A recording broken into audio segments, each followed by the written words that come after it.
Next up, we have Bacon from Reflexer DAO. Yeah, it looks like you're muted here, my friend. It looks like you are still backstage. Please leave the backstage and Yeah, okay, I'm here. Sorry about that. We were trying to troubleshoot some sound issues. Wow, I can't talk. That does not bode well for the rest of this talk. Um, no, we were troubleshooting some sound issues backstage, but it was mostly with echo, with me being in both stages, so we should be good. Do I you sound sound okay? good to me. Sweet. All right. So hopefully it was just the echo being in both stage rooms at the same time. Well, thanks so much for joining us, Bacon. You've been a great player of metagame throughout the years.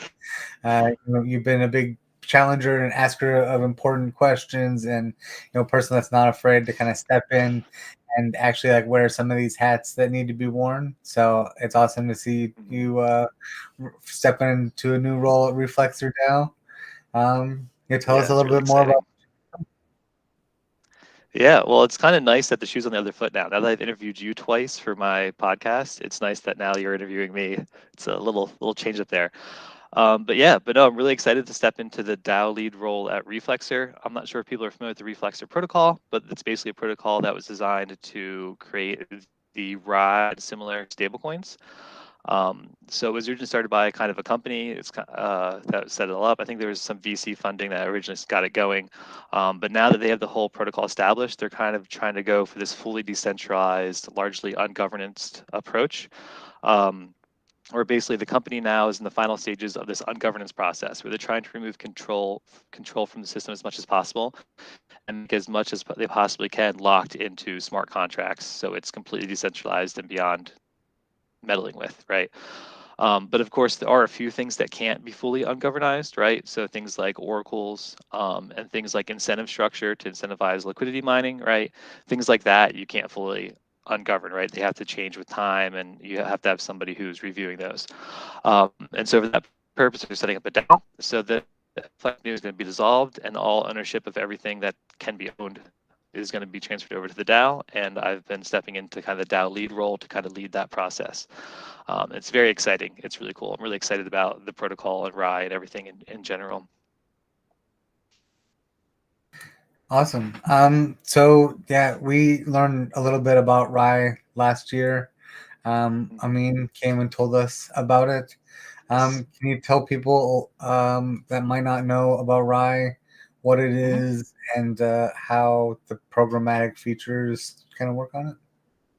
Yeah, for sure. So Rye, so we've been hitting the meme pretty hard here and kind of coming out strong by saying recently that Rye is the first and potentially still only truly decentralized stablecoin, right? So obviously those are fighting words, but like we like to come out the gate with that strong stance. And we say this for several reasons. So the first thing about Rye to know is that it's backed solely by Ethereum. So it's an over-collateralized algorithmic stablecoin, but the emphasis there is on the over-collateralized aspect. It's over-collateralized by ETH. So there's a minimum collateralization ratio of 135%. So for every like dollar of Rye out there, there is at least $1.35 worth of ETH backing it. So that's the first thing. So it's rise to the standpoint. It can only have ETH collateral, and so that's also why we like to talk about it being decentralized because it's solely ETH. That part has already been ungoverned. You can't change the collateral types at all anymore. So it's not like DAI or things like that are largely backed by USDC at this point. Like that won't ever happen to Rye. It can only be Ethereum, for better or worse. Um, but then the actual stability mechanism and the way it stays stable is that obviously it's a fork of DAI. So if you're familiar with DAI and the DAI maker vaults, right, you put it in your collateral. In the case of Riot, it's solely Ethereum, solely ETH. So you put it in your ETH collateral, then you pull out up to it's about 74% of that value in Rye, right, and save your loan. Always over collateralized Rye loan. So there's always incentive for Rye lenders to pay that back because they always have a larger ETH value than they have RAI value, right? So there's always a little bit of incentive there to kind of pay back to get your ETH, to unlock your ETH and pull it back out. It's to balance the market price. So the Reflexer system has what's called the redemption price, which is the price by which you can sell back your RAI to unlock your ETH. And that's different from the market price, which is the price you can buy it at in the open market. The system changes this redemption price in accordance with like a rate, and the rate is calculated by based PID controller, right? Which is it's a common controller type in engineering. It's what does thermostat control and cruise control your car, stuff like that. And so basically, what the system does is it looks at how the market price changes, and then it sets a redemption rate to counteract that market price change, which then of course changes the redemption rate, which can incentivize different forms of behavior to then change the market price. So everybody with me so far? Does that make Yeah, sense? obviously, the Yeah. system is very complicated. So, Yep. and Reflexer So a little DAO bit help more. control it, right? Yeah, if I'll kind of wrap up there with a slightly simpler explanation. Yeah. So basically, once you kind of have those with all those pieces in place, basically what happens is if the market price goes up, the redemption rate will go down, which tells you that rye will be cheaper in the future. So your debt will be cheaper in the future. So you should mint rye and sell it, and then you can always buy it back later when you'll have cheaper debt payback, right? So it encourages, so as the market price goes up, the redemption rate goes down. That encourages people to mint and sell back with larger supply, high demand, right? Larger supply, same demand, price goes down. And then it's the opposite if the market price goes down, right, then the value of rye increases, like the redemption rate increases, the value of rye increases. So it means rye will be worth more in the future, so more reason to hold on to it.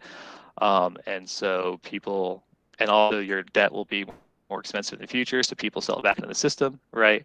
Get this situation, have all the lenders are selling it back to remove supply, and people want to hold it and stuff. So the price goes then down, right? Because the price goes up. I always get that confused, right? So as the price going down, the price goes back up. And so in that way, it's a self-referential system. So there is no actual peg. It's kind of a floating peg. It self-references. We use the meme one rye equals one rye, right? Because it's not trying to target a specific peg value. It's just trying to counteract any market forces on the price.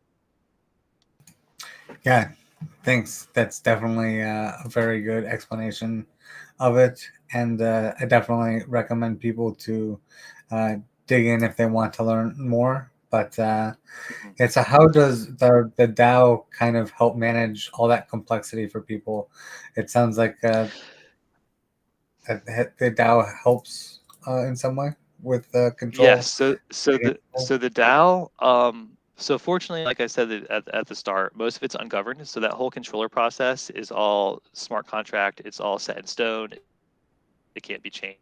So that those core aspects, things like liquidation ratio, things like the way it's controlled, things like the collateral type, that whole controller algorithm, right? All of that stuff is all core to the protocol, and that's all completely ungoverned. So that's all locked in the smart contracts.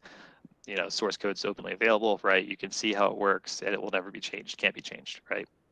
Um, but the DAO is still around to help with things. The way the DAO helps is we're currently working on putting out some more content, some more explainers, and some more video content and stuff like that to help make it easier to understand, right? I'm actually in the process of writing an explainer, which does a much better job than I just did rambling about it, like because it's written out, and so I can double check it and I don't get caught on my words halfway through, right? Because it's written. So I'll hopefully tweet that out later this week. That explainer. There's already a couple other quick explainers on there. Amin's Twitter is a great place. But back to the DAO, we're gonna just do more content and more liquidity mining, and that's mostly and more integrations, and that's most of this kind of focused. It's like how do we promote rye, right? How do we make more content? How do we make more integrations, incentivize more liquidity mining? Because we can't actually change the system at all. Yeah, I think we talked a little bit about that the other day when we were talking about source credit and like what Mhm. happens to the protocol when it kind of has adoption and it's not changing after a while. And I think, then it kind of shifts to adoption, right? Like the team still Yep. has to support it, even though the product isn't going to change. It's immutable, it's stable. Now it comes to education, it comes to integrating new products, staying current, and staying relevant. So Yeah. I think you point out a great Yeah. point. I was gonna say, yeah, to that point, to the whole like staying relevant and integrating like new products and stuff. We have in Reflexer, we have what we're calling the Money God League. So in Reflexer, we call like the Rye controller the Money God, right? Because it's this unstoppable, impartial force that stabilizes your money, right? So it's the Money God. Like you care about you want, it just the market price stable, right? So we call it the Money God, but we're trying to create what we're going to call the Money God League, which is we've obviously made several concessions with Rye, right? Notably the fact that you can only collateralize with Ethereum. That obviously limits our market cap, particularly like when staked ETH comes out and stuff after the merge, things like that. obviously that limits our market cap and limits some things. We did this to make it super secure and super stable, right? But obviously, if you really want something with a lot of common practice use, you obviously are going to want a higher market cap, more collateral types. And so we actually encourage people to fork Rye and create different versions of it, right, that make different concessions, right? So obviously, if you want a larger market cap but less security, right, you can start using all sorts of other collateral types and get pretty degen with it if you want. You can make some pretty degen versions that use some pretty shitty collateral types, right? If you really want. Um, but ideally, we'd want some more middle ground ones where Rye is super secure. We want some ones that are slightly less secure, but with a little bit more open use cases. And so we're encouraging people to do that, and we call it the Money God League. So there'll be more. That's another thing the DAO will be focused on is promoting that and getting people to make those more Rye variants that have different styles, but that are all unified under the same Money God controller aspect, and hopefully with a lot of kind of ungovernance there. Very cool, very cool. That sounds like money Legos mixed with, putting together tools. Is there any kind of ranking to the Money God League planned? Um, Ranking, that's a good question actually. So we still have to figure out a lot of that in terms of the framework. Right now, we're just in the stage where if you are interested, if that's something that interests you and you want to make that project, just come talk to us and we'll try to help you with it and try to get that started. Currently, there's only one friendly fork right now, only one member of the Money God League, and that's, I believe it's H2O from, I believe it's Ocean Protocol. So they're like a data protocol. They have this H2O stable coin, which is interesting. So you can go look at them for more information. I'm not that familiar with them, but they're currently the only member of the Money God League, and we're looking to add more members, obviously. But again, since the core team is currently super focused on the ungovernance and transitioning to the DAO, and since I'm still only part time until the DAO gets set up in the next week and a half here, we're currently just focusing on those types of things. But again, once the DAO gets in full swing, the Money God League will definitely be a focus, and you'll see more documentation and more frameworks there, and possibly ranking system. That's an interesting idea. We might want to do that. Um, but obviously, we don't want to hurt anyone's feelings by getting in the lower rank, right? We love all of our fellow money gods. I'm just saying. I know how gods are. It's all about who's Mm, got the biggest thunderbolts, and yeah, you know, especially if there's going to be friendly and unfriendly, potentially money gods.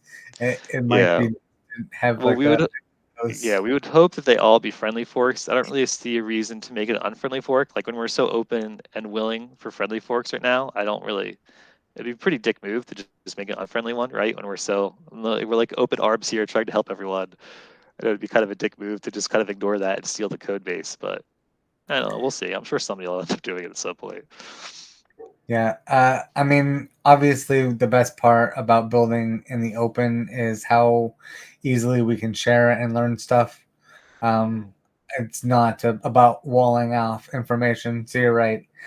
Mm-hmm. The incentive to align and be part of the league and be a supporter is definitely higher. But Mm-hmm. yeah, uh, definitely with the technical setup that's involved. What kind of goes into setting up one of these uh, pools, and how feasible is it for someone to come in and fork it? Do they have to have their own token? Do they have to kind of To set up a fork of Rye and create their own money god. yeah, I mean, for what the prospect for the Money God League is, what's kind of the path that a user would form or follow to come into the Mm-hmm. Money God League, and is that one of the priorities kind of going forward, or Yeah. is So there other priorities? Yep. So it's kind of a complicated, involved process because it's a very large and somewhat complicated code base. So currently, we just recommend that if you're interested, you just pop in the Discord, talk to us, talk to some of the developers, with to help with it. But my hope is once we get the DAO up and running, that'll become one of our primary focuses. And I'm hoping to actually hire a developer for the DAO. Mostly, I mean, where there's some dev work that needs to be done to like maintain things like some incentive programs and stuff. So there's some minor everyday dev work that we'll need that the dev will be in charge of. But I mostly want to have a dev that's full time that could just help with implementing new money gods, right? So that's kind of one of my goals for the DAO.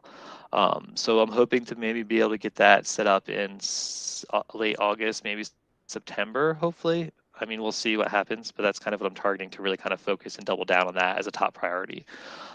Because that's definitely, we really want, particularly with how limited Rye is with the only the Ethereum collateral type, we really want at least one friendly fork that's a more flexible version of Rye, right? That can have a higher market cap, something that can include staked ETH, right? So they can include Rye itself as collateral, maybe would be interesting, right? Because Rye is obviously a great collateral type. That's one of its best uses because it's a stable, decentralized collateral, right? You don't have the whitelist and blacklist risk like you do with USDC or USDT.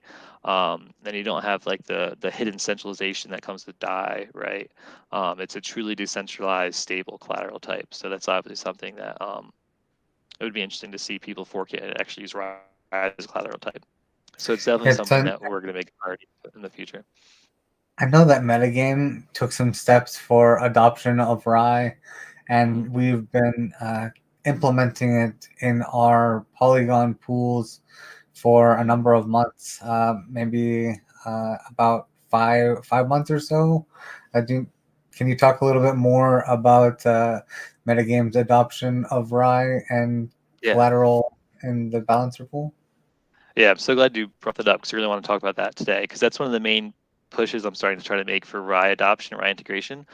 I think that's actually, in my opinion, that's the best use of Rye is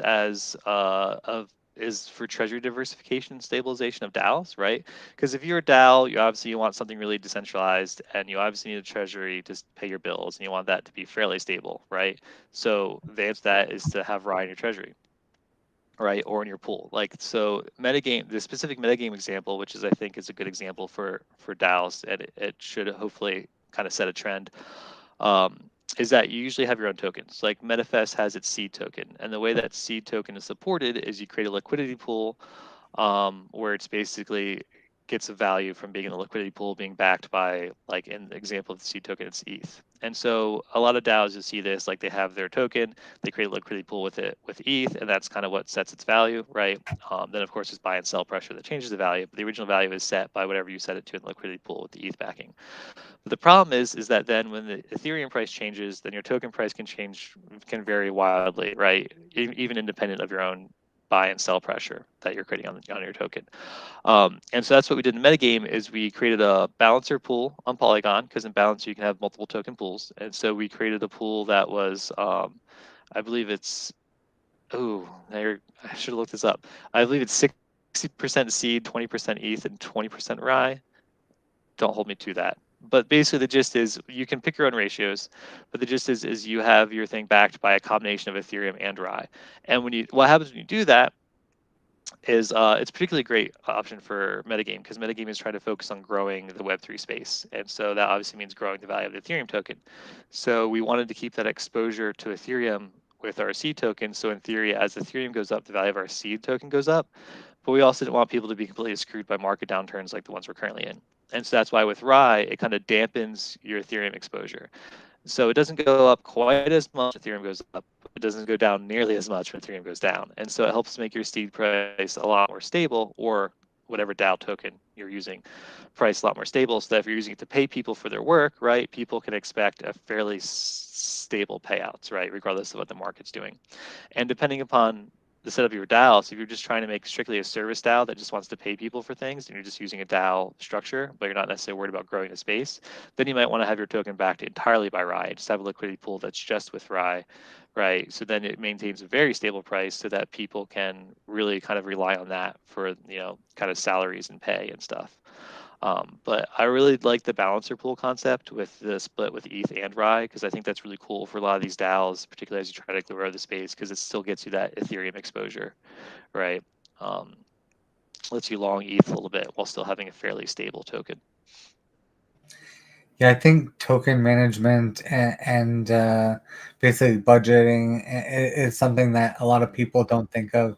It's very important that people really rely on proven tokenomics and go to things like the token engineering commons and ask common questions for things like Money God, where you really get an understanding of how the market is reacting to things rather than just kind of going in blindly.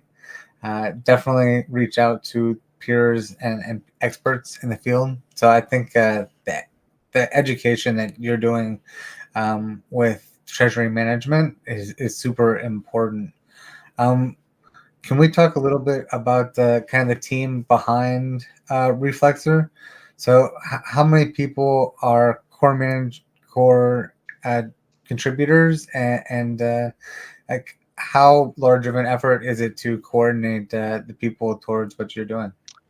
Yeah, so the current Reflexer team is, I believe, I don't work that closely with them because they're all pretty much all devs that are setting the system, and they're going to hand it over to me, and then I'll or hand it over to the DAO, which then I'll try to help manage.